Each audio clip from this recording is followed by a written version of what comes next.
Assalamualaikum warahmatullahi wabarakatuh. Bismillahirrahmanirrahim. Al-Fatihata ala niyatil futuh wal munu wal rusuh wa taubatin nasuh wa salahil jasadi wa ruhila hadrat Rasulullah Muhammad ibn Abdullah sallallahu alaihi wasallam wa alihi wa ashabi wa azwaji wa dhurriyyati wa libati jima'in summa ila ruhi al-imam Abi Hamid Muhammad bin Muhammad Al-Ghazali wa Syekh Abdul Samad Falabani wa Syekh Muhammad Nawawi At-Tanari Al-Bandani wa Jami Sadat Al-Sufiyah aina makanu hadramanallah yu'li darajatihim bil jannah wa yu'id alaina min barakatihim asrar man warid mawdud nafadhi fi jinnah la arwah walidina wa walidikum wa akhwatina wa akhwatikum wa jami masyayikhina wa mu'allimina nuzul almarhum Syekhuna Ki Haji Hasbullah wa Syekhuna Ki Haji Al-Arifi wa Syekhuna Ki Ujang Rifai wa Syekhuna Ki Haji Muhammad Syafiq Hadari wa ila arwah jamaah darbu anna taqashahum ramal maqra al-Fatihah. Bismillahirrahmanirrahim. Alhamdulillah rabbil alamin. Ar-Rahmanir Rahim. Iyyaka na'budu wa iyyaka nasta'in.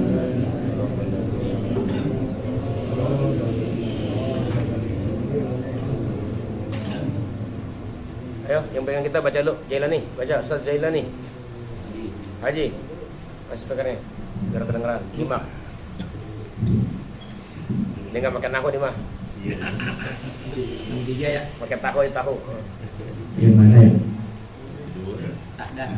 Syahdan.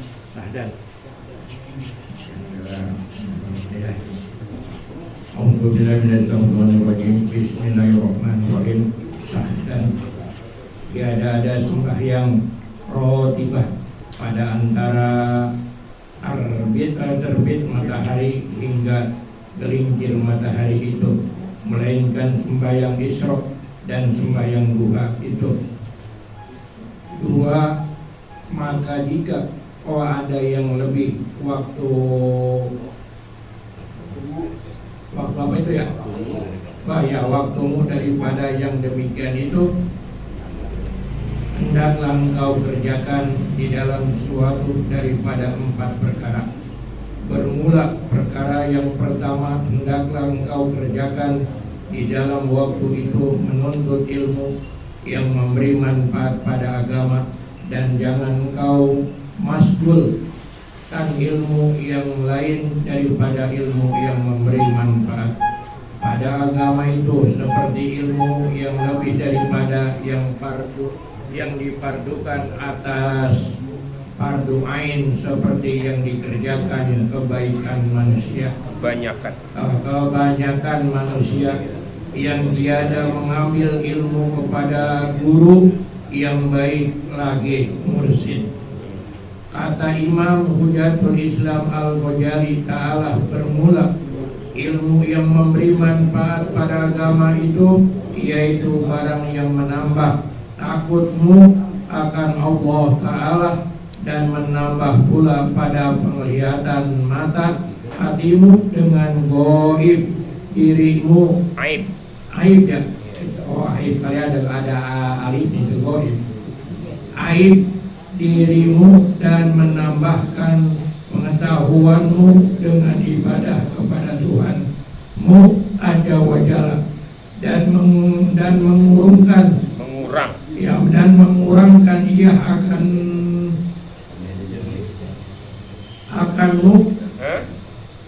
akan gemarmu kepada dunia, dan menambah gemarmu kepada akhirat, dan membukakan ia akan mata hatimu pada melihat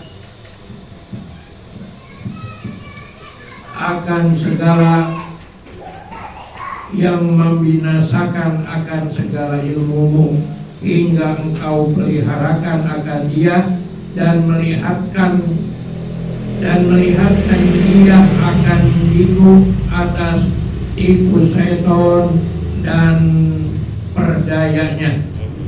Bermula ilmu yang disebutkan Imam Al-Ghazali di dalam bidayatul hidayah itu yaitulah ilmu yang memberi manfaat seperti yang hamba terjemahkan ilmunya itu di dalam kitab ini, dan demikian lagi tersebut ilmu yang memberi manfaat itu di dalam Ihya Ulumuddin dan di dalam kitab Muhtasor kitab Muhtasor Ihya Ulumuddin bagi Imam Al-Ghazali. Dan demikian lagi ilmu yang memberi manfaat itu tersebut di dalam Minhajul Abidin dan kitab Arba'in di dalam Usuluddin bagi Imam Al-Ghazali.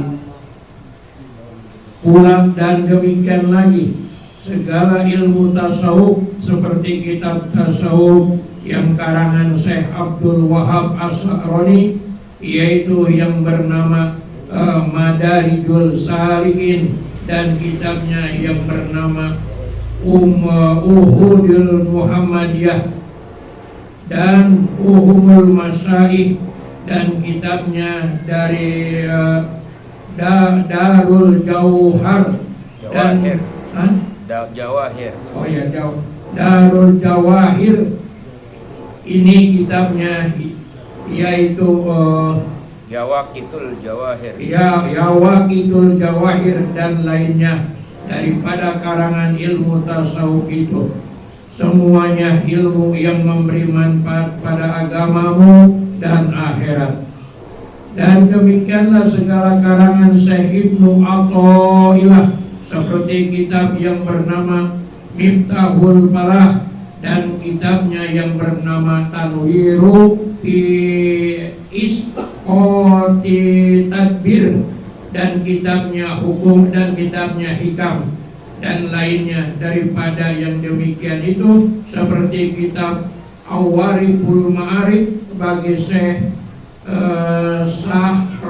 Sahrawardi dan seperti risalah Al-Qusairi dan lainnya yang dinamai kitab tasawuf, dan hasil bahwasanya segala ilmu tasawuf itu semuanya ilmu yang memberi manfaat pada agama di dalam dunia dan akhirat. Dan kata Imam Al-Ghazali rahimahullahu ta'ala, wa adal fanu minal iti an-nabi qad jama'nahu fi kitab Ihya'i Ulumuddin fa in kunta min ahlihi fahasilhu wa'mal bihi summa alimhu wad'u ilaihi faman alima dhalik summa amila bihi summa da'a ilaihi fadhalika yud'a adiman fi malakutis samawati bi syahadati Isa alaihi salatu wassalam. Artinya dan ini yakni pada ilmu tasawuf yang tersebut itu di dalam Bidayatul Hidayah dan lainnya, yaitulah setengah daripada ilmu yang memberi manfaat. Sanya telah aku impunkan akan dia di dalam kitab Ihya Ulumuddin. Maka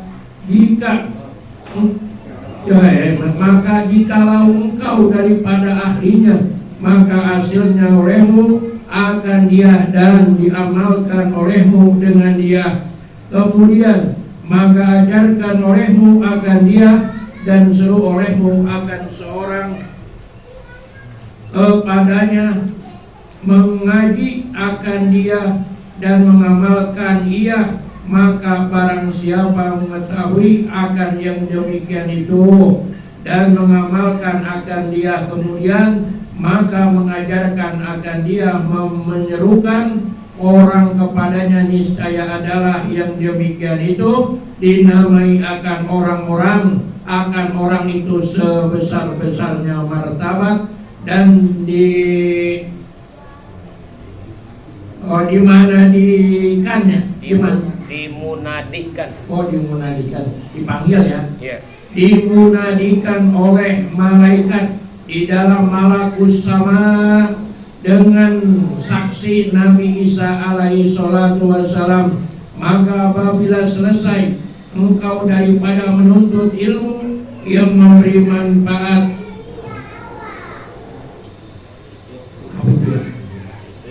manfaat itu, dan kau amalkan akan dia serta engkau perhias pada zahir dirimu dengan mengerjakan segala ibadah yang zahir, dan kau jauhkan segala maksiat yang zahir, dan perhias batinmu dengan mengerjakan ibadah yang batin itu, seperti bersifat engkau dengan segala sifat yang kepunyaannya,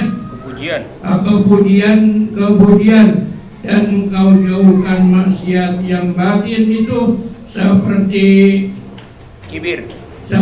kibir dan ujub dan riya dan sum'ah dan barang sebagaimana seperti yang lagi akan datang pada bab yang keempat. Dan bab yang kelima insyaallah ta'ala, insyaallah ta'ala. Alhamdulillah.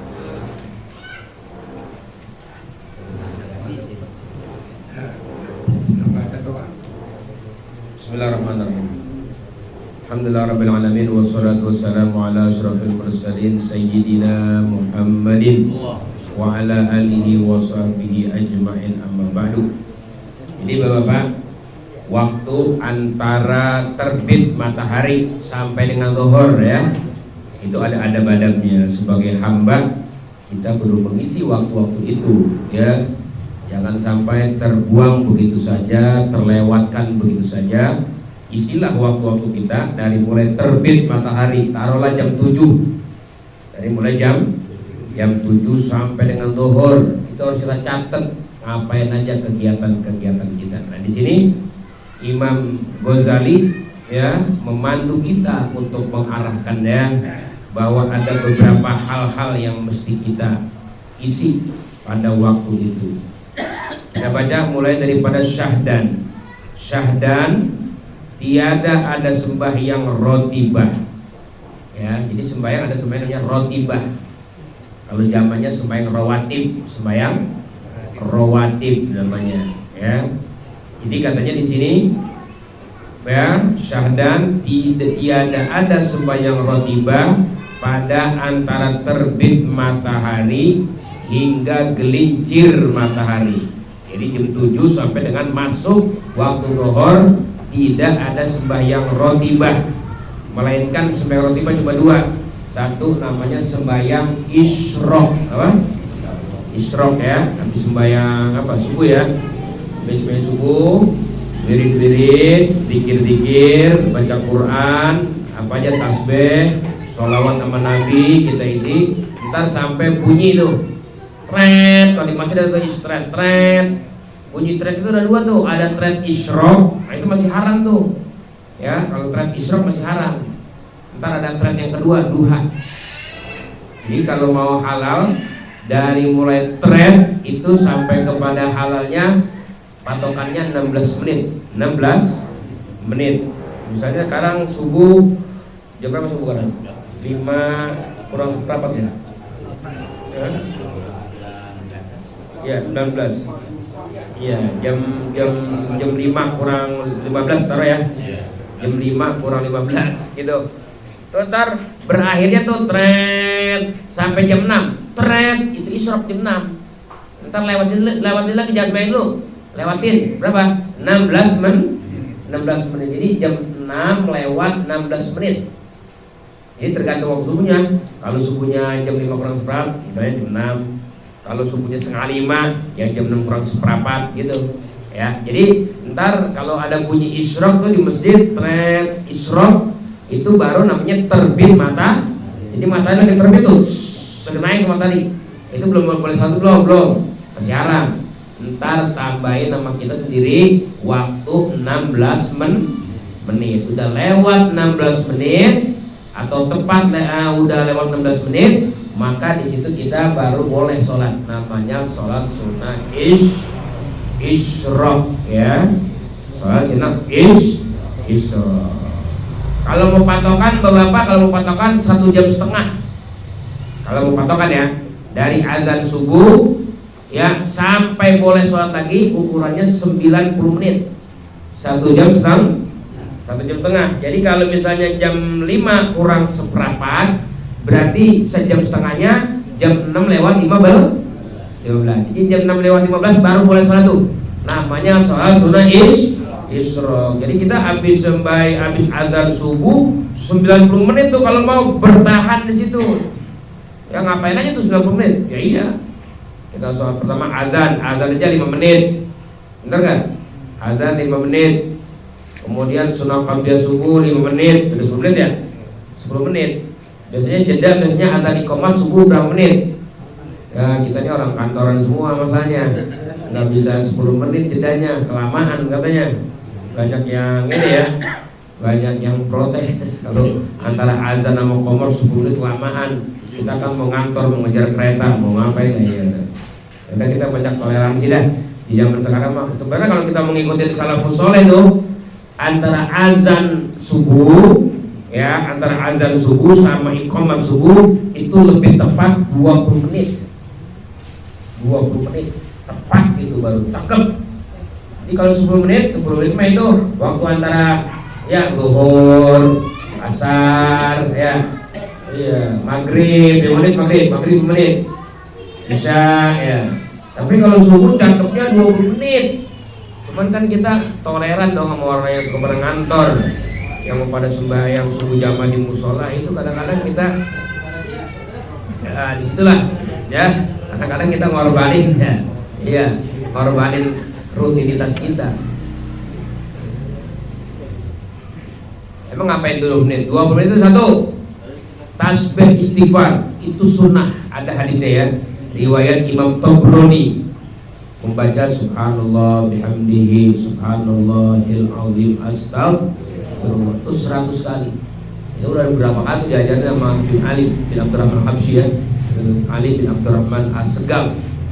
Kalau kita subuh gabungan ya, maulid di rumah Habib Ali, begitu habis qobliyah subuh, meskipun memang waktu udah mendesak tetap dibaca subhanallah bihamdihi subhanallahil azim astagfirullah subhanallah bihamdihi subhanallahil azim astagfirullah subhanallah bihamdihi. Itu baca itu. Terus yang kedua baca ada doa azim, namanya istilah doa azim, doa agung, doa yang biasa dibaca oleh Nabi Muhammad SAW. Itu ada di sini ya, ada di dalam kitab Hidayatus Salikin. Lihat aja nanti doa qabli subuh. Coba Ustaz, bagus pinjam doa azim, biar nanti dilihat ya halaman ya. Kalau mau baca ada waktu misalnya hari Sabtu, Minggu libur, tinggal baca. Di sini ada tepatnya pada halaman 49 ya sampai halaman 50. Satu lembar bolak-balik 49 50. Itu doa azim, doa agung. Wah, itu jarang yang baca itu. Kalau kita nggak punya kalau kita punya kitabnya nggak baca juga, kasihan coba mau baca juga. Ada nggak itu 49? Doa mustajab itu Pak, ya doa mustajab, doa Nabi Muhammad SAW. Allahumma inni as'aluka rahmatan min indik tahdi biha qalbi wa tajma'u biha syamli wa talummu biha sya'di wa taruddu biha ulfati wa tuslihu biha dini wa tahfadhu biha ghaibi wa tarfa'u biha syahidi wa tuzakki biha amali wa tubayyidu biha wajhi wa tulhimuni biha rusydi wa ta'simuni biha min kulli su'. Terus tuh apa ke belakang ya baca. Itu doa azim, itu doa khusus ya. Doa khusus dibaca antara azan subuh sama sholat fardu subuh.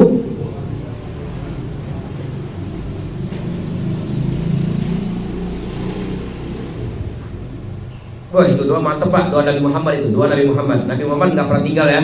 Setiap habis sholat sunnah subuh, sholat sunnah fajar, ya berbaring sebentar, berbaring seperti ya mayit diletakkan di lubang landak itu bangun langsung doa itu ya.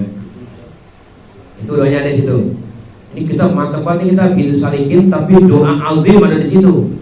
Ya, doa azim. Juga kalau mau ada di dalam kitab ya Hidayatul Bidayatul Hidayah juga ada barisnya kalau hidayah. Itu doa azim ya. Lumayan itu panjang.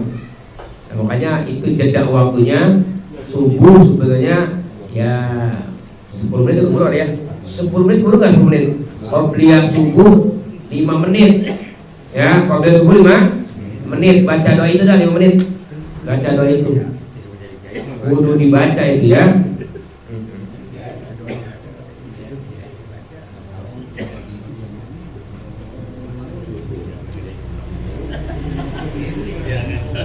Kenapa?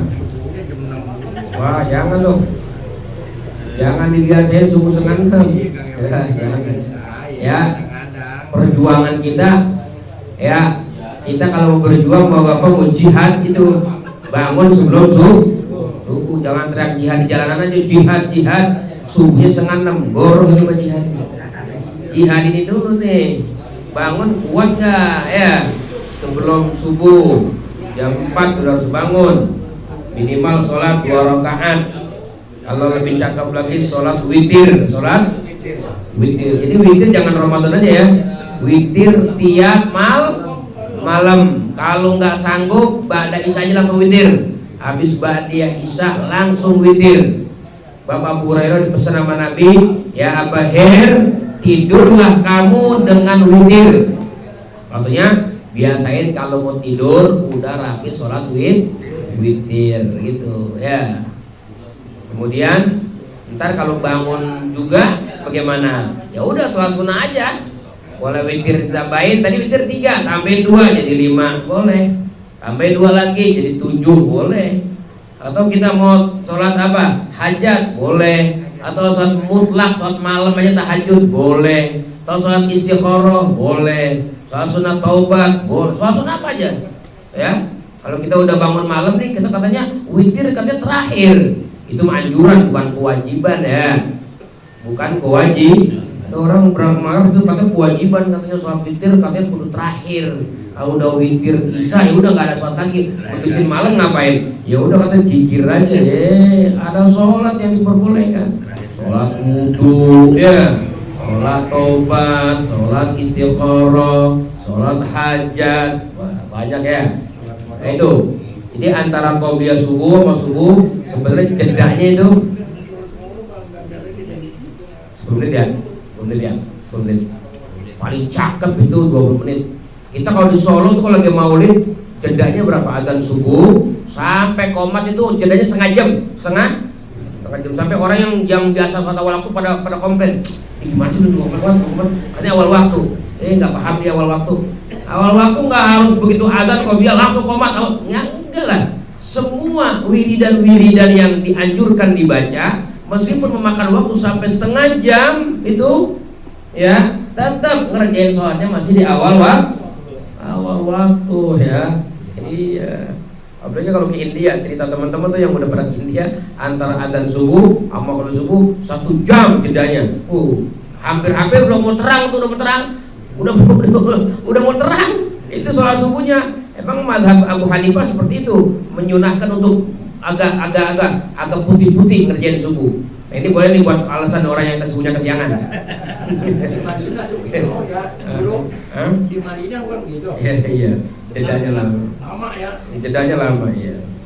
Itu baca doa itu tuh yang adib tadi. Allahumma inni as'aluka rahmatan min indika tahdi bi qalbi tajma'u bi syamri sampai seterusnya ya. Baru sholat subuh. Entar habis subuh zikirnya nggak terlambat jadinya. Untuk apa? Untuk mengejar target 90 menit. Kita habis subuh, wiridan subuh kan banyak banget. Wiridan subuh, wah itu wiridan terbanyak dah pokoknya. Apa aja karena nggak ada sholat sunnah haram habis sholat subuh. Ya disuruhnya 4 kegiatan. 1 ya zikir habis subuh tuh. Zikir nabawiyah baca. Kalau kita tuh paling top udah ada wirdul latif ya. Zikir habis subuh tuh, habis sholat ya, tambah zikir wirdul latif. Kemudian nanti zikir-zikir, tambah yang kedua baca Quran. Baca Quran. Apa rutinitas kita baca Quran? Misalnya tiap pagi subuh baca Yasin. Yasin baca untuk perlindungan kita, baca surat Yasin tiap subuh. Boleh ya. Atau kita baca surat-surat ya, atau baca wiridan Quran kita. Ya, biasanya per hari berapa lembar. Nah, di situ kita baca subuh. Yang ketiga berdoa. Doa ya. Doa mustajab tuh ya. Matahari sedang subuh-subuh itu wal fajar, dan di waktu subuh, waktu mulia doa. Ini doa. Keempat, kalau bisa ngaji dah tuh, kayak kita subuh gabungan. Ada subuh gabungan tuh ngaji tuh, kita baca maulid, baca wirdul latif, dengerin ceramah sampai terbit matahari tuh. Terbit udah salam-salaman, sholat dah, sholat sunnah. Namanya sholat sunnah isyraq. Ya, minimal Sabtu Minggu dah kalau sanggup. Ya, minimal Sabtu Minggu minimal ya. Oh, kalau orang soleh itu tiap hari itu dapat pahala hajinya. Ya, dapat pahala haji umroh tiap hari. Karena dia dari mulai adzan subuh sampai terbit matahari, sampai sholat isyraq. Ya. Ini sholat sunnah rotibah ada dua ya. Ada isyraq, yang kedua ada duha. Ntar kalau dua jam berapa? Dua itu yang bagusnya udah matahari rada anget. Jam 10:30 atau jam 10. Afdolnya, ini afdolnya ya. Kalau boleh ya sih dari jam 7:30 udah boleh, jam 7. Jam 7 udah boleh sholat duha. Jam 7 boleh. Jam 8 udah masuk waktu, jam 9 boleh. Jam 10 udah tuh, udah boleh bagusnya. 10:30 ya, setengah 11 tuh, setengah jam dah tuh sampai jam 11. Jam 11 tidur dah tuh. Tidur namanya tidur qailullah, tidur qail. Kalau orang dulu bahasanya ngelayap apa? Ngelayap. Jadi ngelayap itu cuma 15 menit, setengah jam. Ini mah 2 jam ngelayap. Tidur jam 11 bangun jam 2. Habis qailullah, bukan qailullah itu mah. Ya, tidur itu mah. Iya. Ini yang namanya qailullah cuma 20 menit, setengah jam. Tidur jam 11 nih, setengah 12 udah bangun. Udah ngelayap gitu tuh, bisa bantu tahajud ntar malam tuh jam 3, setengah 4 bisa mendusin. Tuh sirnya tuh ya, rahasianya tidur gitu. Kenapa jam segitu kita disuruh tidur, suruh ngelayap? Ntar ya, setengah 4, jam 3 tuh bisa mendusin malam. Itu semacam ada rahasia apa di situ? Bisa seperti itu ya. Nah, coba dah, bapak-bapak cobain. Kalau yang nggak ada kegiatan gitu, ya, iya. Kalau yang masih ngantor jam 11 tidur ya keburu domelin sama atasan ya. Jam 11 ngelayap sampai jam setengah 12. Pas udah siap-siap tuh, kamar mandi lagi, bersih-bersih lagi, nyiapin waktu untuk menghadapi datang sholat zuhur. Ini waktunya panjang ya, dari jam 7 sampai zuhur sholat cuma 2. Sholat apa tadi? Isyraq sama sholat duha. Kalau isyraq ya 2 rakaat. Isyraq 2 rakaat. Kalau duha ya batasannya sampai 8 rakaat. 8 rakaat, meskipun memang ada sih riwayat 12 rakaat, tapi tetap afdolnya 8 rakaat. Terus kalau mau sholat lain boleh nggak? Boleh. Coba kalau yang ada namanya sholat itu aja, sholat sunnah isyraq sama sholat duha. Kalau mau yang lain tambahin boleh, nggak apa-apa. Seperti misalnya namanya sholat sunnah istikharah kayak kemarin ya, boleh pada waktu itu. Sholat apa lagi? Sholat sunnah sholat sunnah mutlak tanpa nama ya, sholat sunnah mutlak. Abdul Haddad kan diceritakan itu sholat pada waktu antara zuhur antara terbit matahari sampai dengan zuhur, itu Abdul Haddad sholat sampai 300 rakaat ya. Sholat apa tuh? Sholat apa itu 300? Sholat mutlak. Usolli rakataini Allah Akbar. Terus usolli rakataini Allah Akbar. Usolli rakataini Allah Akbar. Nah, gitu ya.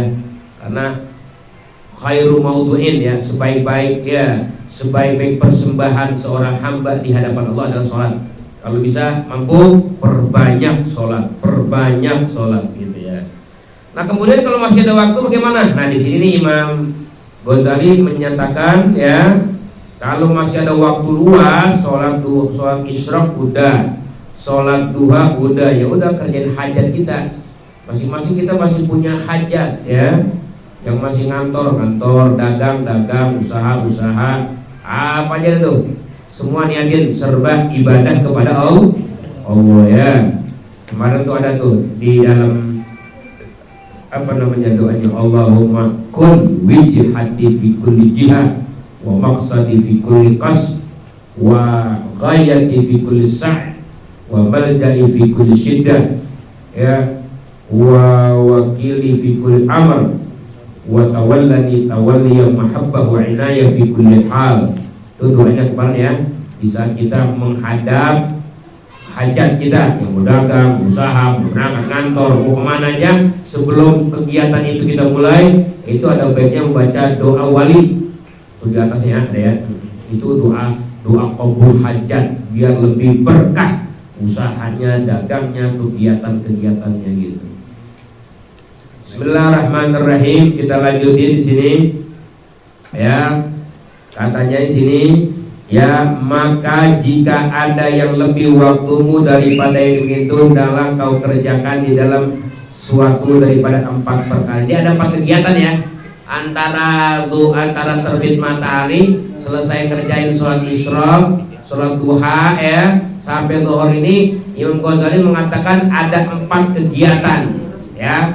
Boleh kerjain nih 4 kegiatan ya, semuanya boleh atau salah satunya juga boleh. Mana 4 kegiatan? 1,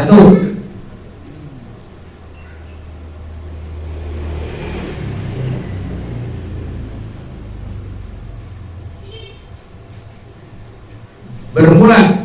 Perkara yang pertama, hendaklah engkau kerjakan di dalam waktu itu menuntut ilmu. Wah, ada 2 aja dah.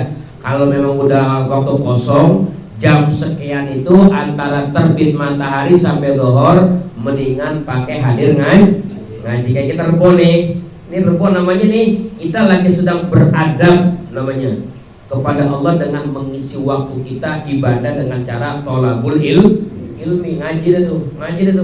Kita ngaji dari jam berapa ya? Kita datang berangkat dari jam 8 dari rumah kan, berangkat pulang kita sampai rumah kadang-kadang sampai setengah 11, jam 11 zuhur. Kan begitu. Nah, itunya dicari menuntut ilmu ya. Itu katanya cari menuntut ilmu. Ilmu yang mana nih? Ilmu yang memberi manfaat pada agama.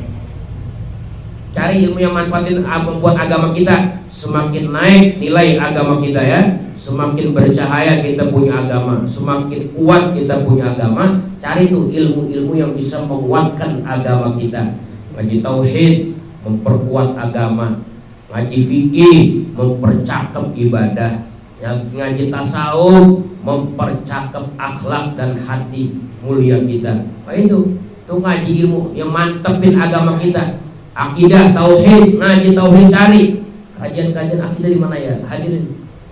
Cari-cari ngaji-ngaji fikih di mana ya, biar cakep ibadah kita, biar sah ibadah kita ini, dari mulai wudunya, sholatnya ya. Nah itu cakepin ya. Kemudian ngaji tasawuf memperbaiki hati kita, mensucikan hati kita. Itu namanya disebut ilmu yang memberi manfaat pada agama. Dan jangan masgulkan dengan ilmu yang lain daripada ilmu yang memberi manfaat pada agama itu ya. Gak usah ilmu-ilmu yang apa, yang kagak membawa manfaat buat agama kita. Ilmu-ilmu apa aja dicari, gak usah. Itu coba concern ilmu itu aja tuh. Ilmu yang bisa memperkuat kita punya agama, punya keyakinan, tambah bersih kita punya hati, gitu ya. Tambah mulia kita punya akhlak, itu cari tuh. Di sini Imam Ghazali pesan begitu, jangan sibukin dengan ilmu-ilmu yang lain dah, ya.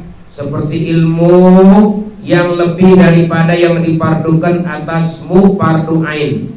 Jadi mencari fardu ain aja ilmunya, ilmu fardu ain. Ilmu-ilmu fardu kifayah. Apalagi kayak kita udah gini, ngaji mana? Mau ngaji sono ngaji nahu lah, yakin ngaji nahu. Pusing ngaji nahu. Ya, iya dasar lagi lockdown begini hari ini cari susah ngaji nahu. Makin stres aja ngaji nahu. Ngaji nahu mau usia 17 tahun, usia 20 tahun ngaji nahu gitu ya. Nah, kita udah 70 tahun masih ngaji nahu, nasoro yang suruh nasron bahwa nah.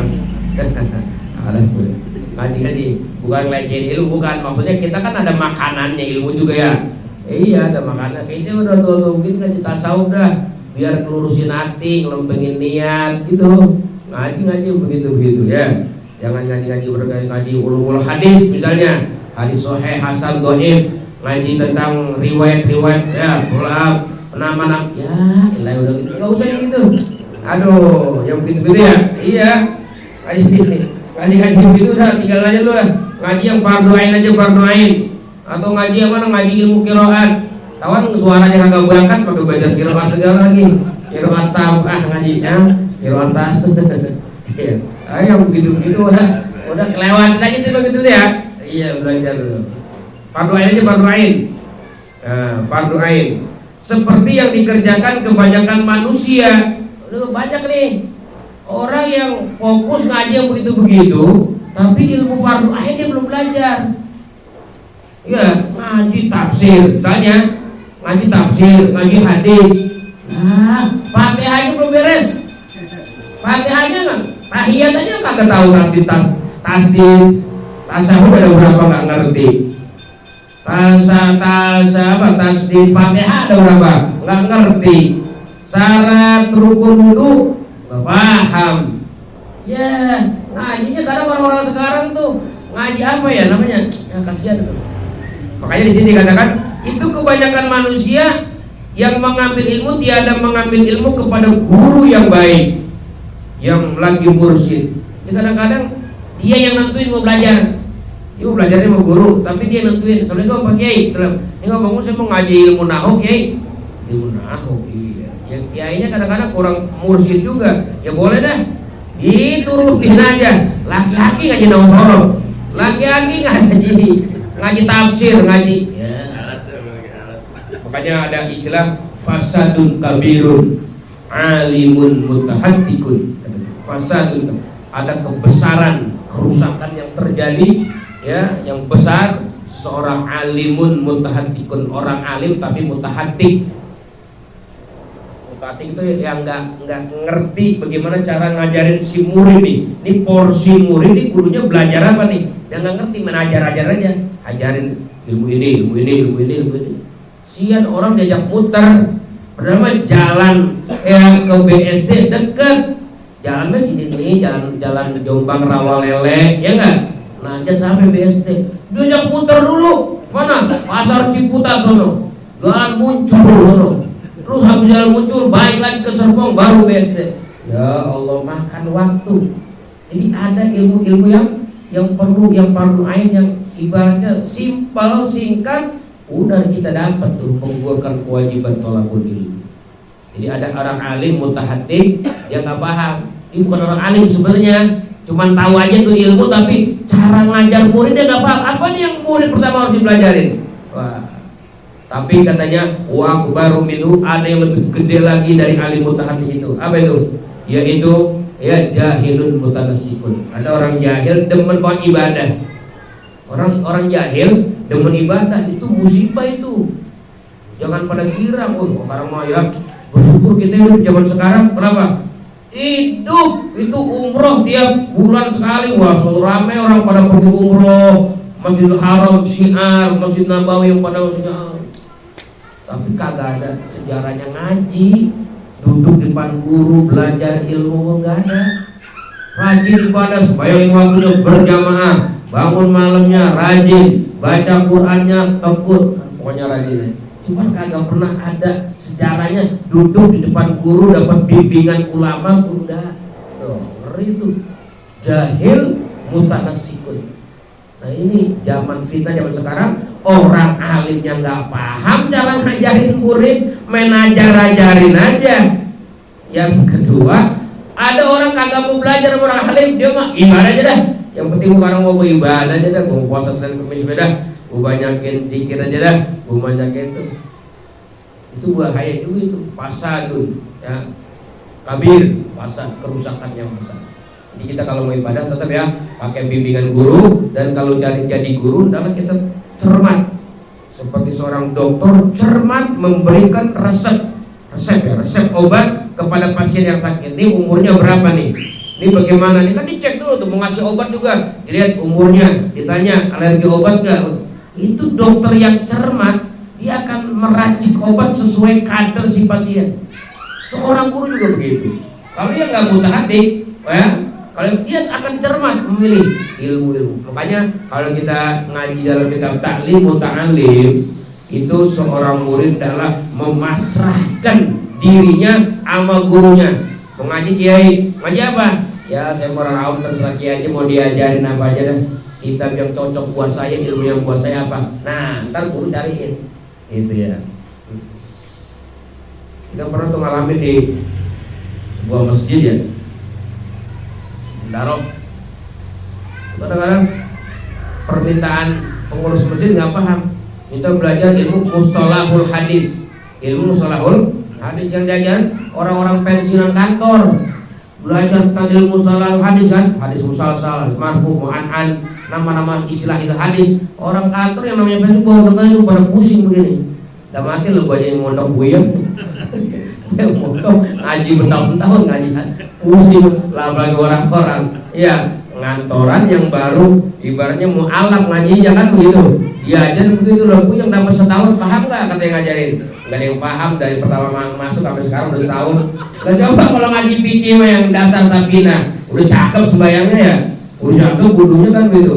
Coba ngaji tasawuf dasar bidaya, udah cakep batinnya, bersinar hatinya, itu cermat namanya. Jadi bapak kita ngaji tuh ya perlu punya guru yang baik, lagi mursyid namanya itu. Di sini Islam kita jadi cermat, tahu tata cara ngajar.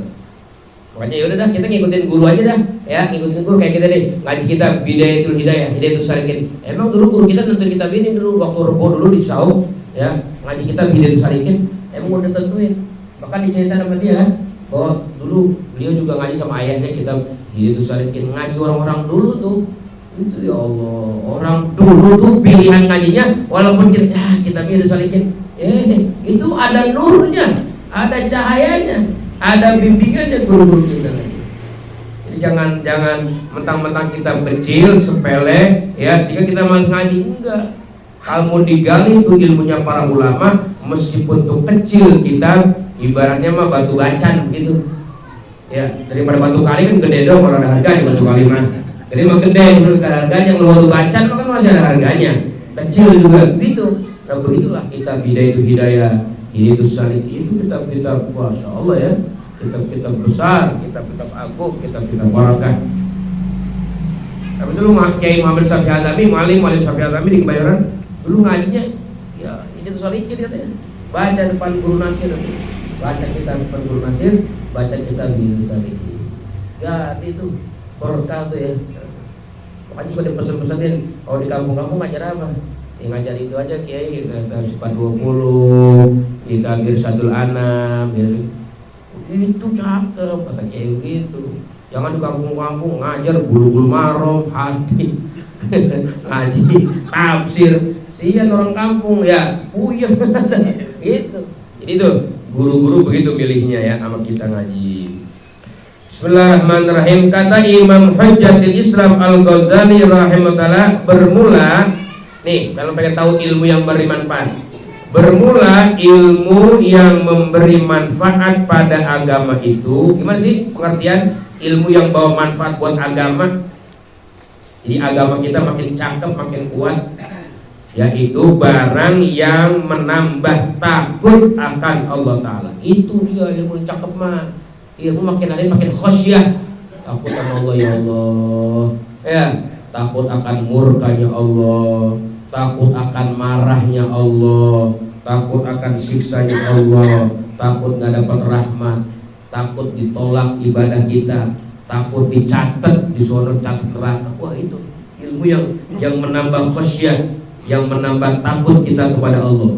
Makanya penting banget tuh kita ngaji tentang bab-bab dosa. Biar apa? Biar takut. Ya, biar takut tentang dosa-dosa anggota badan, dosa-dosa hati. Itu kita takut dulunya. Ya, nanti dibahas di sini ada nih. Doa apa? Dosa-dosa hati akan mengecilkan ibadah besar. Waduh, keren tuh. Ibadahnya sih gede banget kayak gunung. Cuman hatinya dengki, ya jadi kecil. Ya Allah. Cuman hatinya takabur, sombong, jadi kecil. Tapi ibadah yang kecil, ibadah kecil. Tapi hatinya bersih, soft, hatinya bersih kecil aja. Tulus niatnya. Aduh. Amal kecil gede. berapa? Pengaruh kebersihan hati. Ya Allah. Ada orang Pak masuk kamar mandi dong tuh, masuk kamar mandi, terus keluar dari kamar mandi, ya Allah, jadi wali. Bukan masuk masjid, keluar masjid, masuk WC, keluar WC, hati bersih, ya Allah. Keluar, masuk WC, pakai adab nabawi, masuknya kaki kiri sebelum doa, sebelum masuk doa dulu, keluar kaki kanan baca dulu. Itu begitu aja udah jadi wali. Kenapa? Hatinya bersih, nggak ada dendam sama orang, nggak ada niat ngelecehin orang, nipu orang, ngelaguin orang, nggak ada. Yang ada tulus sama orang-orang Islam tuh, baik sama orang. Ya, baru masuk kamar mandi aja, udah jadi wali. Apalagi dia masuk masjid. Kalau WC kan kamar setan, bener nggak? Allahumma inni a'udzubika khubusi wal khaba'is, doanya juga ya. Masuk kamar setan, keluar jadi wali. Ya Allah, bagaimana masuk masjid? Baitullah, begitu. Kenapa? Itu pengaruh hati yang bersih. Begitu tuh, kita perlu takut. Ya, takut ya Allah, iya ya. Seperti ada ceritanya kan, orang punya amal gede banget, amalnya luar biasa, hampir nandingin amal malaikat, begitu ya. Iya, cuman di hatinya ada ujub, ada keangkuhan, ya Allah, sirna ibadah. Itu ngaji-ngaji yang begitu, ngaji tasawuf ya, yang nambah kita takut kepada Allah Subhanahu wa ta'ala. Ya Allah. Kemudian, dan menambah pula pada penglihatan mata hatimu dengan aib yang ada di dirimu. Itu ngaji umuman fatwa. Makin ngaji nih, kita makin cermat kekurangan kita. Orang kalau bisa ngaji makin cermat kekurangan orang, itu paling bermanfaat ya. Pulang ngaji orang salah-salahin, wah salah nih dia nih, salah nih wudhunya nggak bener nih, salah nih dikirnya bukan begini, bacanya bukan begini. Lagi orang mulu disalahin. Jadi ilmu buat nyari kelemahan orang, ilmu buat nyari ngelihat kekurangan orang. Sehingga tadi dia kelecehin. Itulah akibat gak ngaji begitu. Itulah akibat gak ngaji. Jadi ngeremehin orang dulu. Ilmu yang manfaat itu makin hari dia punya, ya Allah, punya kekurangan ini. Udah support dia nggak mau bahas orang, komplain sama orang, nggak mau kenapa? Dia mau komplain sama dirinya aja dah, kekurangan dirinya. Makanya itu diantara pasukan iblis, katanya pasukan setan, dia rukun sama nafsunya, dia komplain sama orang. Kalau orang salah, wah dia nggak mau terima, dia komplain habis-habisan. Tapi kalau nafsu dia salah, enjoy aja, akur aja, nggak apa-apa nafsu kemana gua turutin aja dan gua ikutin aja. Na'udzubillah min dzalik. Ya, ini bapak-bapak kalau kita mau komplain nih sama nafsu kita, sebab musuh kita itu bukan orang, sebenarnya musuh kita yang diri kita sendiri, nafsu kita nih yang suka jauhin kita sama Allah, itu musuh kita sebenarnya. Ya, musuh kita tuh ya, makin hari makin terang mata hatinya melihat aib, melihat kekurangannya. Itu namanya ilmu yang bawa manfaat. Jadi dia mah concern sama dewek aja, concern sama dirinya lagi memperbaiki, pengen bener, mau lurus, gitu. Ya kan, kekurangan. Kalau kekurangan orang, kesalahan orang mau dikomplain, yo nggak ada habis-habis umur kita, nggak ada habis-habisnya dah. Pokoknya apa aja salah, ya apa aja salah, apa aja kalau kita lihat orang salah aja. Ini ngeliat si Anu ada salahnya, ngeliat si Anu ada kekurangan, ngeliat si Anu ada salahnya. Ya orang habis-habis sampai umur kita mati juga belum kelar itu urusan. Udah komplain sama diri kita aja deh. Lihat ya kekurangan diri kita. Itu ilmu yang bermanfaat. Dan ketiga, dan menambahkan pengetahuanmu dengan ibadah kepada Tuhanmu. Tambah hari tambah tahu ibadah. Oh ternyata itu ibadah ya. Oh iya ternyata itu ibadah. Ya Allah nggak tahu saya kalau itu ibadah gitu. Jadi kita dengan kita ngaji ada tuh kerjaan yang kita tadinya kita nggak paham. Oh itu termasuk ibadah juga ya. Oh termasuk zikir juga ya. Oh termasuk taat juga ya. Dengan ngaji tuh akan nambah ya jumlah ibadah yang mesti kita lakukan. Misalnya nambah hari nambah zikir. Oh tuh ada zikir ini. Oh ini ada doa ini. Oh ini ada kerjaan ini. Baik zaman sekarang nih Pak ya. Zaman apa nih? Zaman lagi banyak ya musibah virus ya. Iya. Nah, ini kita ada beberapa kegiatan ibadah yang harus kita kerjakan ya. Pertama paling penting nih, yuk kita tobat nasional semuanya. Tobat nasional siapapun dia, ulama kek, pejabat kek, pengusaha kek, dokter kek, udah semua taubat ya semua. Kok kalau masih curang aja nih, ulamanya tukang tipu sama orang awam, ya, dokternya masih ngelakuin pasien, ya, pemerintahnya masih ngelakuin rakyat, ya orang ada beresnya, mah, orang ada beresnya. Cuman rame di grup aja begitu aja udah. Begitu aja, yang satu komen begini, satu komen begini, yang satu obat virus begini, yang obat begini. Udah kebanyakan obat, mati terus aja nambah. Iya, katanya prokes, jangan ke masjid, jangan ke musola, jangan ngumpul-ngumpul, jangan ngaji. Udah dilaksanain tapi pada mati juga, makin nambah aja ya. Udah mendingan sekarang ngaji beda, penasaran mati dari majelis. Kan begini ibaratnya, bukannya ego, bukannya sombong, ya. Ini perlu ditobat nasional. Semua lapisan ya manusia ditobat nanya. Pejabat, pejabat tobat, ulama tobat, dokter tobat, enggak, orang awam tobat. Semua siapapun tobat kita kepada Allah Ta'ala. Yang kedua nih, yang orang kaya, yang punya duit banyak jangan disimpan lagi musim begini. Waduh, lagi butuh dana ini, berat. Orang-orang miskin yang pada di PHK yang nggak pernah kerja, ya Allah. Jangan disimpan, kalau masih disimpan aja ya terus aja virus. Makin ganas tuh virus, makin membaur. Tapi dengan adanya sifat rahmat ya, sifat kasih sayang yang kaya, yang punya rezeki, bantu yang susah. Ya, itu. Tobat. Yang kedua yang orang kaya, yang ada rezeki, ini waktunya kita berbagi. Kalau pengen dekat kepada Allah, menjadi kekasih Allah, ini saat-saat kita untuk banyak berbagi, mau banyak bantu orang-orang miskin, orang-orang yang lagi pada kesusahan. Ya. Itu diantaranya ya. Iya, tobat nasional. Yang kedua berbagi dah tuh. Yang ketiga udah jangan terlalu banyak panik juga, kebanyakan takut juga orang. Ya, ya bisa mati gara-gara takut doang gitu ya. Jadi yang terlalu takut, jangan terlalu panik ya. Biasa aja, semua bitakbirillah. Tetap usaha ikhtiar zahir dilakukan ya. Prokes misalnya, contohnya misalnya seperti itu. Kemudian dan mengurangkan ia akan gemarmu kepada dunia. Wah, itu yang bermanfaat ya. Makin hari makin kurang cintanya sama dunia. Enggak rakus banget sama dunia, enggak haus banget sama dunia. Makin ngaji makin kurang tuh gemarnya sama dunia. Ya, dunia bakal ditinggal, dunia bakal binasa, dunia bakal menipu, dunia ngurangin kegiatan ibadah. Begitu ngaji tuh pikirin. Nah, itu ya. Dan menambah gemarmu pada akhirat, makin demen sama akhirat. Ya Allah. Pokoknya amal-amal jalan makin dia tingkatin, makin dia semangat, makin cinta sama akhirat. Apalagi Allah bilang tuh wal akhiratu khairul laka minal ula, diulang-ulang di Quran setiap Jumatnya. Wal akhiratu khairu wa abqa, akhirat lebih baik, akhirat lebih kekal. Itu ilmu yang manfaat itu Pak ya. Ilmu-ilmu yang begitu tuh.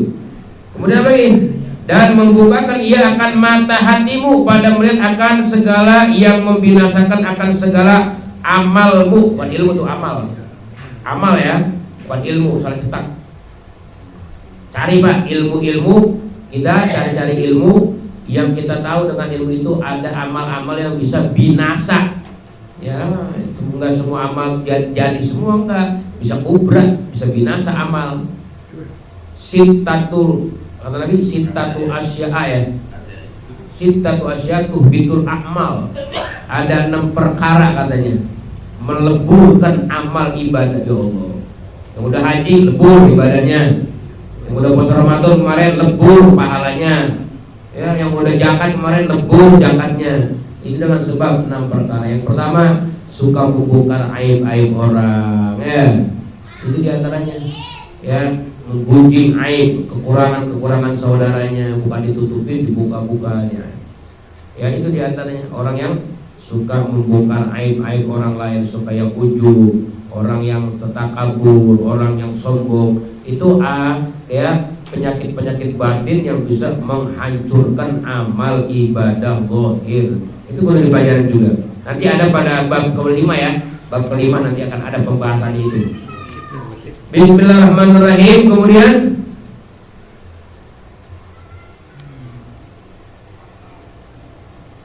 hingga kau peliharakan akan dia dan melihatkan akan ia akan dikau atas tipu setan perdayanya ya. tipu daya setan yang suka menjatuhkan kita ya. Maka itulah ada ilmu-ilmunya itu ya di dalam kitab-kitab tasawuf pada umumnya. Bermula ilmu yang disebutkan Imam Ghazali di dalam Bidayatul Hidayah itulah yaitu ilmu yang memberi manfaat. Jadi kalau bisa ngaji kitab itu Pak ya, Bidayatul Hidayah. Ya, Hidayah ada kitabnya itu. Kitab itu kitab sangat manfaat. Katanya gitu. Ya. Bidayatul, cari kitabnya Bidayatul Hidayah, yaitulah ilmu yang memberi manfaat seperti yang hamba terjemahkan ilmunya itu di dalam kitab ini. Ini kitab ini nih, Hidayatul Salikin, yang kita pegang namanya kitab terjemah daripada Bidayatul Hidayah, bahkan lebih lengkap dari Hidayah, banyak tambahan. Jadi kalau mau patokan ngaji kitab itu aja diantaranya nih, kitab Hidayatul Salikin. Kalau bahasa Arabnya ada namanya Bidayatul Hidayah. Itu ilmu yang memberi manfaat besar buat agama kalau kita amalin. Dan demikian lagi yang tersebut ilmu yang memberi manfaat dalam Ihya. Wah itu kitab gede ya, kitab Ihya itu gede itu. Kitab Ihya Ulumuddin, bacanya nggak sanggup itu kita. Ya berat itu. Kita mah kelas ini aja dah, kelas Bidayatul Hidayah. Tapi boleh juga kalau ada pengajian kitab Ihya ya, itu baca kitab Ihya Ulumuddin. Dan di dalam kitab Mukhtasar Ihya Ulumuddin bagi Imam Ghazali, jadi ada kitab mukhtasarnya, ringkasan.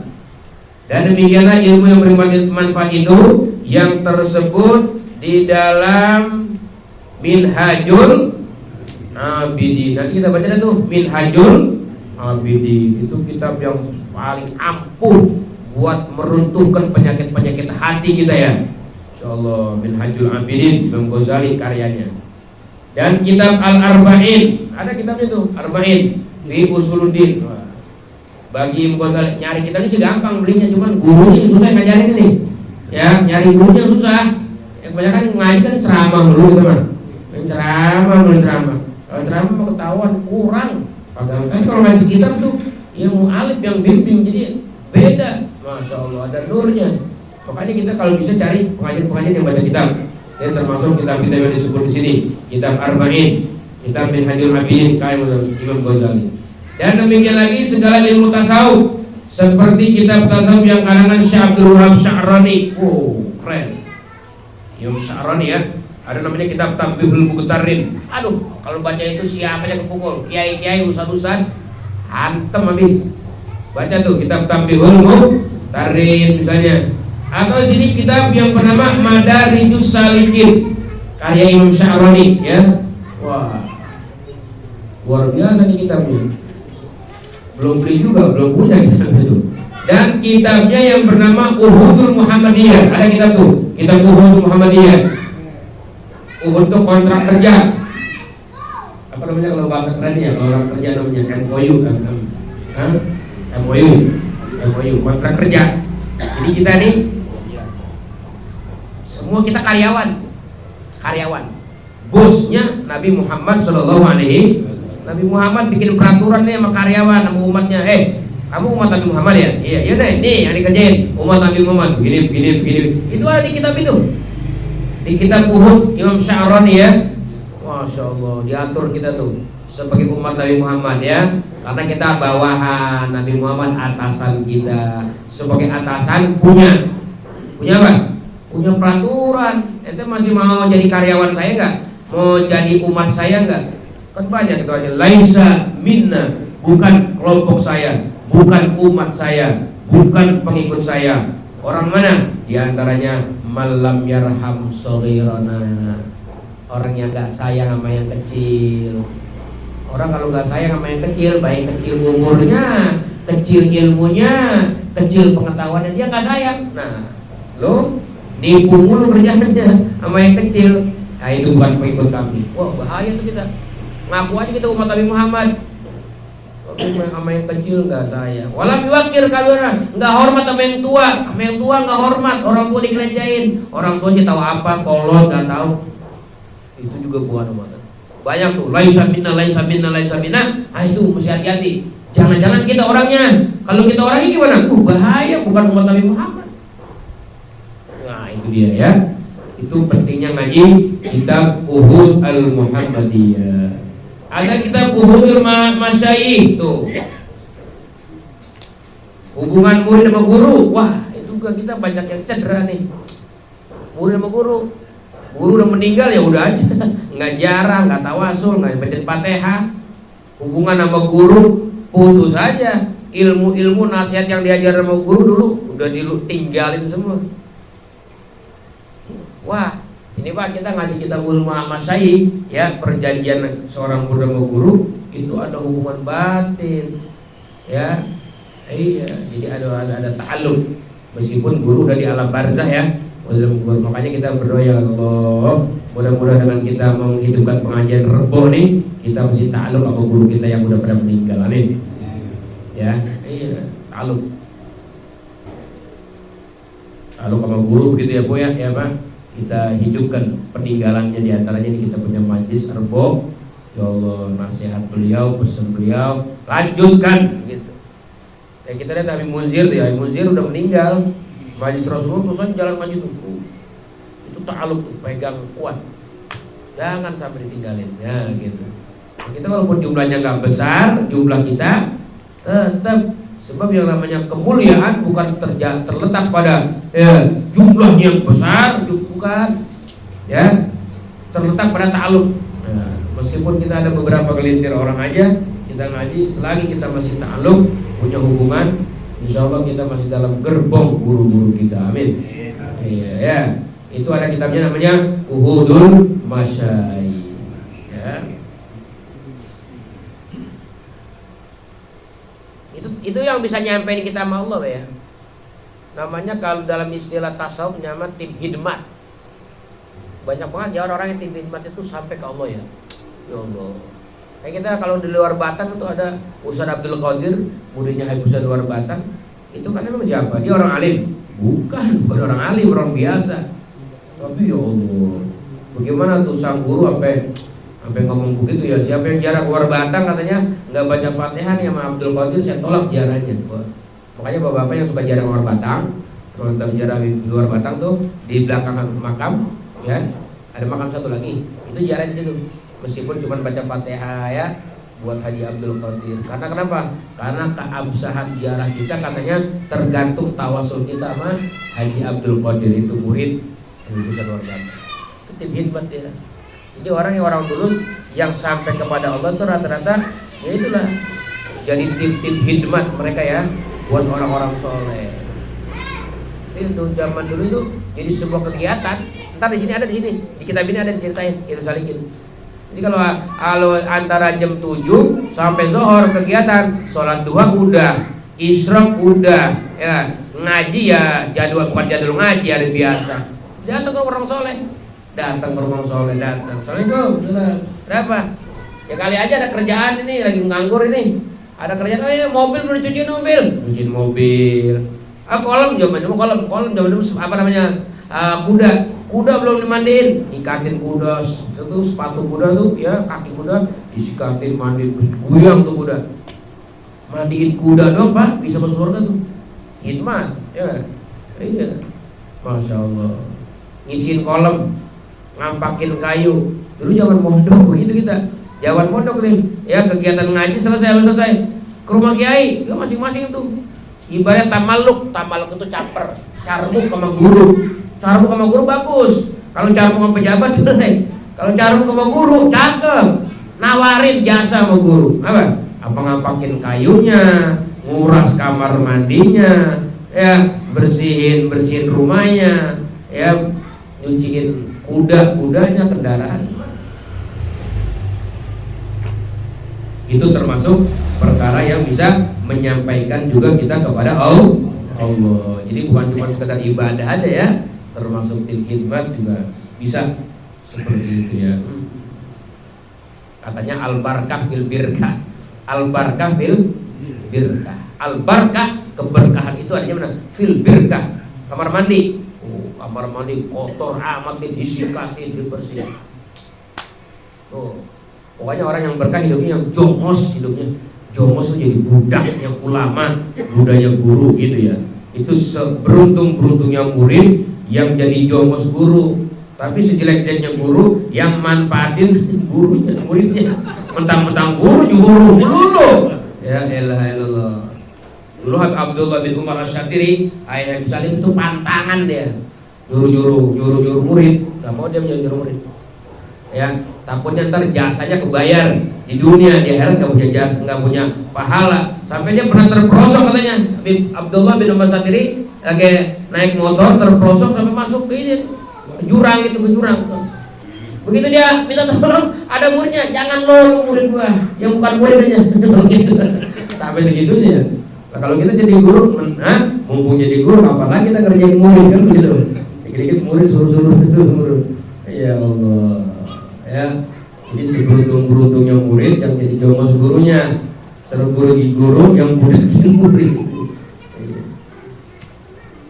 Gitu sampai Abdullah Satri nggak mau kecuali muridnya dia yang nawarin jasa baru. Gitu ya, bagian daripada ibadah kita kepada Allah Subhanahu wa taala. Kitabnya, wah ini kalau kita baca cakep nih kitab nih, namanya kitab Uhudul Masyayikh. Coba yang ngerti online coba tanya tuh, kitab Uhudul Masyayikh, perjanjian murid dengan guru-guru mereka. Ingat dulu tuh waktu lagi daurah di Bogor ya. Ingat daurah lagi di Bogor, dulu saya ikut daurah di Syekh Nur Marbu. Itu ada Uhudul Masyayikh ya, Masya Allah. Katanya itu Syekh Nur Marbu lagi ikut makan bersama 3 orang besar. Satu Syekh Usman Zain gurunya, 2 Syekh Muhammad Al-Maliki, 3 Syekh Yasin Al-Fadani. Syekh Nurin termasuk muridnya, diajak makan bareng. Lupa temukan tuh. 1 nampan, 1 ekor kambing. 1 nampan, 1 ekor kambing. Waduh, Masya Allah. Nah, makan pada mundur semua guru-gurunya, tinggal saya Nurdin. Kata saya Yasin, Nurdin habisin. Wah kuat guru. Mau jadi wali nggak lu? Kalau mau jadi wali habisin. Waktu dulu juga habisin. Udah nggak kuat. Ya, kenapa samina waktu nama guru? Ya. Cuma sekedar khidmat suruh ngabisin nasi, gue habisin, lu kagak sanggup. Lah, 1 nampan begitu. Sampai begitunya cerita beliau. Dan habis makan begitu, yang berempat ngomong nih. Yang berempat, Syekh Muhammad Al-Maliki, Syekh Usman Zain, ya Al-Maki sama Syekh Yasin Al-Fadani. Ngomong bertiga. Kita tanya di akhirat, siapapun kita yang masuk surga nanti tolong berempat ini pegang tubuh. Itu Masya Allah. Saya tuh baru nangis itu. Orang besar kok masih takut kalau besok gak selamat. Kata saya sini kita nih berempat nih, kalau besok ada yang selamat, besok masuk surga, tolong tarik rombongan nampan kita ini. Orang soleh masih takut Pak, itu khosyah namanya. Gak mentang-mentang ilmu ada di dia, amal ada di dia, di zuri ada di dia. Udah kita yang punya surga. Kagak, masih ada semacam seperti itu ya. Cerita kita punya guru-guru begitu ya, ya Allah. Mudah-mudahan Allah kumpulkan kita bersama mereka. Kita sih nggak punya apa-apa nih kita, ya Allah. Ilmu nggak punya, amal semuanya serba mandul dulu. Ilmu mandul, nggak melahirkan. Amal juga nggak melahirkan. Apa sih yang kita mau banggain besok? Itu ta'aluk sama masyayikh itu, sama guru-guru itu penting. Itu kemarin waktu kita maulid di sini ya, maulid subuh kita di sini, itu kan bagaimana kemarin Habib Mujtaba bilang ya. Itu punya apa besok di hari kiamat? Gak punya. Yang kita banggain besok, ya ini kita punya hubungan keguruan. Guru kita si anu, guru kita si anu, guru kita si anu. Mereka itu orang yang bukan apa, orang yang nggak acuh besok di hari kiamat. Mereka orang-orang peduli karena mereka punya ilmu, mereka punya amal, bukan buat pribadi mereka. Ya Rabb, aku beramal bukan untuk aku, tapi untuk orang-orang yang dulu di dunia punya ta'alluq, punya hubungan dengan Allah. Kita kalau kita mau merenung Pak lagi sendirian, ilmu kita nggak ada apa-apa. Amal, ya Allah, kita nggak punya apa-apa besok. Nah itu makanya Uhudul Masyayikh itu diantara kitab karangan Imam Sya'rani yang menguatkan hubungan seorang murid sama guru-gurunya. Kemudian dan kitabnya Durarul Jawahir, ada kitabnya Durarul Jawahir dan kitabnya Yawaqitul Jawahir. Ya. Oh, kitab-kitab besar semua nih, Imam ya Sya'rani dan lainnya daripada karangan ilmu tasawuf itu semuanya ilmu yang memberi manfaat pada agamamu dan akhiratmu. Dan demikian lagi segala karangan Syekh Ibnu Athaillah. Ibnu Athaillah yang tasawuf tinggi, seperti kitab yang bernama Miftahul Falah, kitab yang bernama Tanwir fi Tadbir, kitab Hikam dan lainnya. Daripada demikian itu seperti kitab Awariful Ma'arif karya Imam Suhrawardi, seperti kitab Risalatul Qusairiyah. Masih banyak kitab yang belum kita baca ya. Dan lainnya yang nama kitab tasawuf. Dan hasil bahwa segala ilmu tasawuf itu suatu ilmu yang beri manfaat pada agama di dalam dunia dan akhirat. Dan kata Imam Al-Ghazali rahimahullah, yaitu kitab-kitab tasawuf, kitab-kitab yang memberi manfaat ya. Di antara kitab-kitab karya Imam Ghazali, karya Imam Abid Abdullah bin Alwi Al-Had, ada dari Nasoihud Diniyah, Risalatul Mu'awanah. Kita ngaji di Bintang tuh gak ganti-ganti, kali Bintang kitabnya 2 aja, langsung Ibad Tamat, Risalatul Mu'awanah, gitu betul. Karena itu ilmu yang membawa bermanfaat. Ya, gitu ya. Mudah-mudahan apa yang kita dengar jadi ilmu yang bermanfaat untuk kita makin hari makin takut sama Allah Ta'ala, makin hari kita makin komplain sama kita punya nafsu, makin hari kita makin cinta sama akhirat, makin hari makin zuhud sama dunia, makin hari kita makin terang mata hati kita, sehingga kita bisa melihat amal-amal yang dapat merusak, membinasakan, sehingga kita dapat menjaganya dan memperbaiki dengan ketulusan hati kita. Amin ya rabbal. Al-Fatihah. A'udzubillahi minasyaitonir rajim. Bismillahirrahmanirrahim. Alhamdulillahi rabbil alamin, arrahmanir rahim, maliki yaumiddin. Iyyaka na'budu wa iyyaka nasta'in. Ihdinas siratal mustaqim. Siratal ladzina an'amta 'alaihim ghairil maghdubi 'alaihim waladdallin. Ya Rabbana ta'arafna bi annana tarafna wa annana asrafna ala ladha fatub alaina tauba taghsil kulli hauba wa surlana al-awradi wa abidir rawadi waghfir li walidina rabbi wa mauludina wal ali wal ikhwani wa sahiril khillani wa kulli dhi mahabbah aw jiratin aw suhbah wal muslimina ajma' amin rabbi asma' fadlan wa juda manna la biktisabi minna bil mustafa rasuli wa bi kulli sunin sallallahu wa sallam alaihi adal habbi wa alihi wa sahbihi idadatul sisubi walhamdulillahi ilbari wa tanahi. Alhamdulillah hamdi wa bi'amdihi. Allahumma salli ala sayyidina Muhammadin salata 'abdin qalat hilatuh wa rasulullah wasilatuh wa antalaha ya ilahi wa likulli karbin 'azim fafarij 'anna wa 'anil hadirin wa 'anil muslimin ma nahnu fihi sirri bismillahirrahmanirrahim. Ya farijal ham ya kasifal gham farij hurumana ghurumana farajan ajilah birahmatika ya arhamar rahimin. Allahumma arham ummata sayyidina Muhammad, Allahumma arham ummata sayyidina Muhammad, Allahumma arham ummata sayyidina Muhammad.